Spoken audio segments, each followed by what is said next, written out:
Hi, I'm Kerry. I'm the host of Best of Us in Retirement.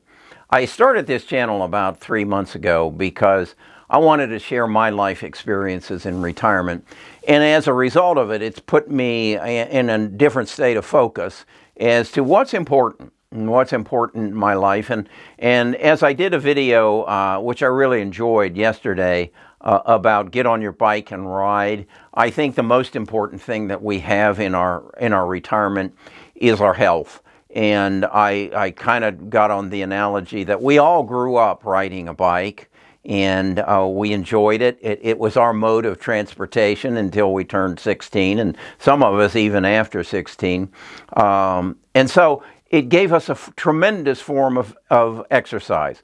And I am suggesting that we retirees need to get back on our bike and ride. And as I was in Florida for 2 weeks around Thanksgiving, I recognized and saw the popularity of the electric bike, the electric assisted bike. And as I said in the video, that a year ago I hadn't seen any of them, but this past year, and there are a lot of bikes down around the watercolor seaside Florida panhandle area.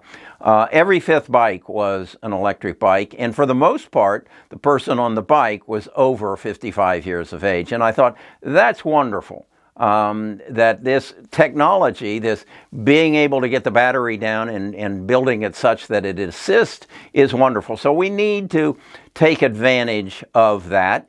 And it's, as I said, the most important asset we own, our health. So we need to take care of it. The second most important asset that I believe that we have in retirement is our knowledge and our experience. And how we use that is really up to us, and it presents us some tremendous opportunities. I have chosen to use my knowledge. I'm a retired financial advisor, as to have another channel that has over 150,000 subscribers, and I share my investment knowledge with them.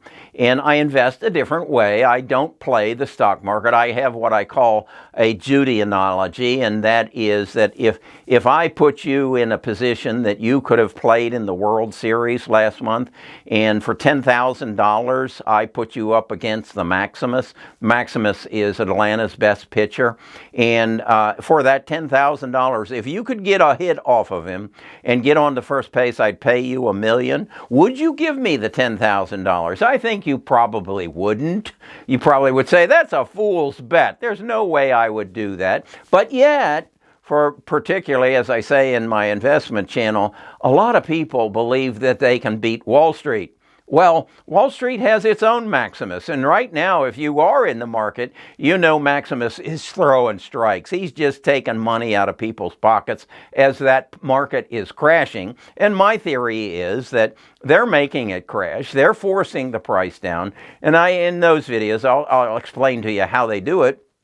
But their motive is to get it down so they can push it back up before the end of the year, and they're going to call it a Santa Claus rally, so that they can make their bonus checks. The hedge funds work on a 2 and 20 rule. That is, if you give me $10 million, I'll charge you 2% up front, and then I'll take 20% of all the gains. But I've got all the quantum computers. I've got all the smart kids that graduated from Wharton School of Business doing our trading, so we can do better for you. Well, they haven't had a good year. And so they need to push that market down so they can crank it back up for the end of the year so they make their numbers. So that's kind of what it's all about. But what I know, because I know that, I share that, and so I invest a different way. I invest in the future. And that's what my point is. Your second biggest asset is your knowledge. You spent 50 years accumulating that knowledge, accumulating that experience, and it's all up here. It's all up here. Now, you can use it in any way you want, but what I'm afraid is most of you choose not to use it.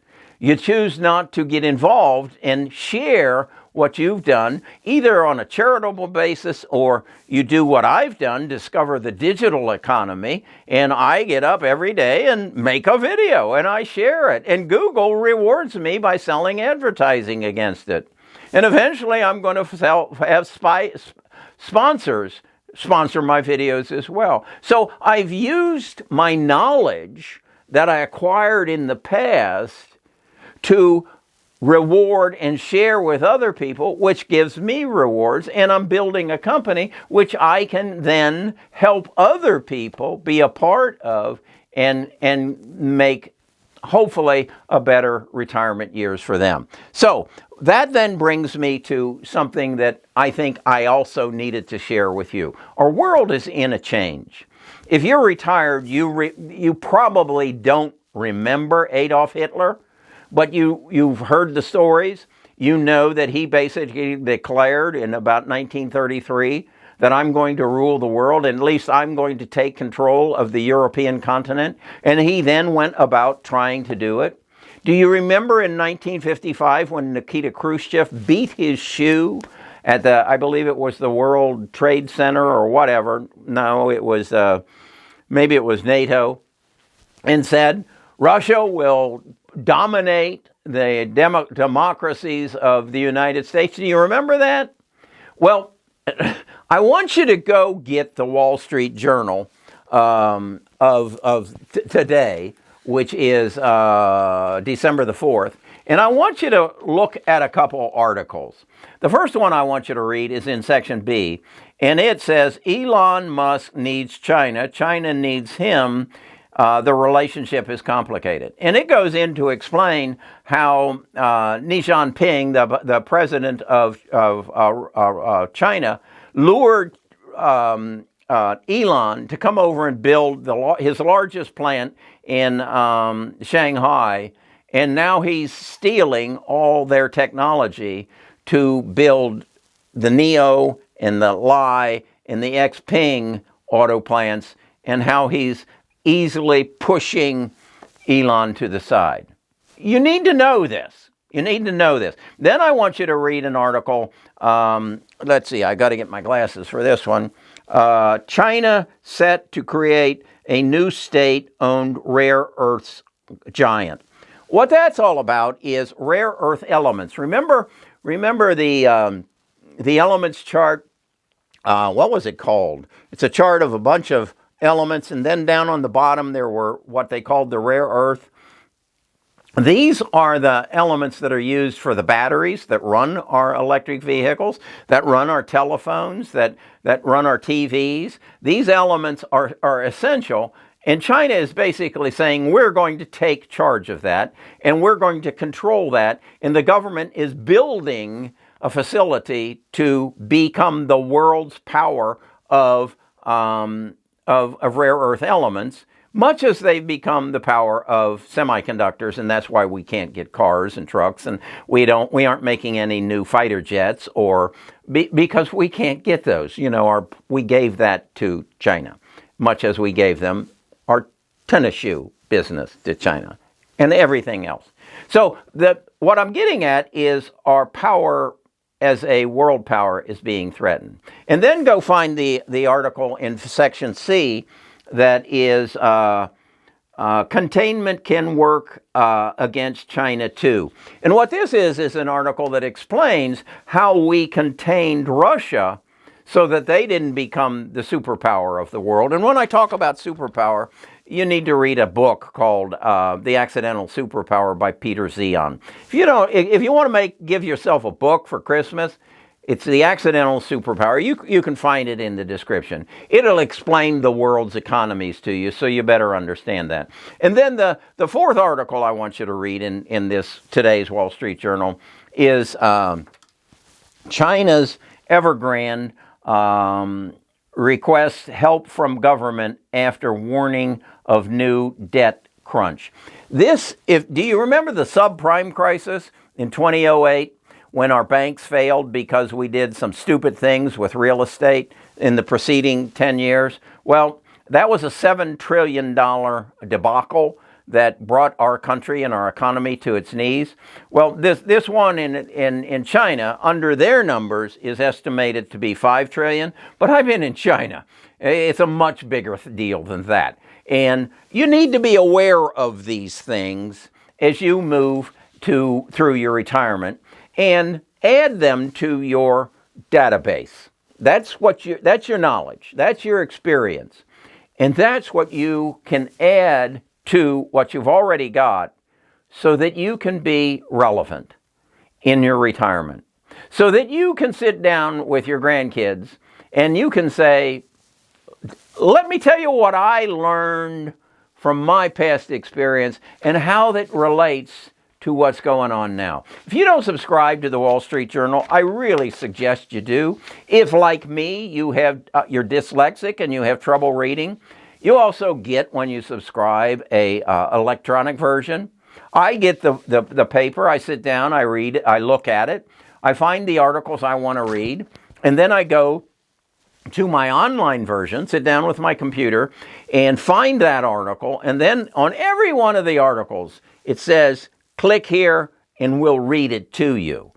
And they read the article to me. And I just follow the line so I see the words as they put the words in my ears, because I'm dyslexic, I can't really read. But I can see the words, I can translate the words, I can absorb the knowledge. And I have, in essence, taken a disability and turned it into a strength. You ever notice that people who are blind hear better? People who can't hear see better? They compensate for their failing, for their disability. That's what I am. I'm disabled, okay? I'm proud of it. I didn't actually discover it until I was in my 60s. It made school miserable for me. It turned me into the kid who, if you laughed at me in class, I beat the shit out of you in the playground. It molded my life. But as a result, I'm very competitive. I'm very driven. That's what my brother calls me. I'm very driven. And I've now, in my retirement, learned how to compensate for it by finding articles. If I find an article that they won't read to me, I copy it and then paste it into Word. And Word has a function that I can click and it will read it to me. And I can choose the voice, whether it's male or female. So I want to share these things with you because that's how my life has become enriched. I'm 77 years old, and right now I'm in as good a physical condition as I've been since maybe my senior year in college. And my mind is more active because I'm capable of taking in more, and I'm capable of understanding. And the other advantage I have is I have all this experience in the past. I don't remember Adolf, but I remember Nikita. I remember the duck and cover. I know what it feels like to be in fear every time an airplane flies over Champaign, Illinois, and thinking, is that a Russian airplane? Are they going to bomb us? I remember that. That is a knowledge base that probably, 66% of the people in the world have no clue what I'm talking about. But you do.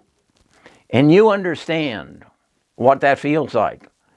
And that's a contribution you can make. And as a result of that, you'll experience what I'm experiencing. This is the best half of my life. And I'm looking forward to next year. And I'm looking forward to the next 10 years. Because the world's going to change so dramatically. And I'm in front of it. Because I read. I read constantly. Oh, I shouldn't say that. I'm read too. All right. That's my take. I hope that's helpful. I hope you find this invigorating, inspiring, motivational. But I need a favor from you. I need to help more people. If I've helped you, help me help more people. And you can do that by liking this video, by subscribing to this channel. And we're building a Discord, and that's a meeting place. That's going to be a clubhouse. Let's call it a tree house. Remember when we used to build tree houses? Yeah. Oh my God. Yeah, we're going to build a tree house, and we're going to all climb together and share our experiences. All right, have a good weekend. Oh, and this afternoon, it'll be over when you see this video. Alabama's playing Georgia. Roll Tide.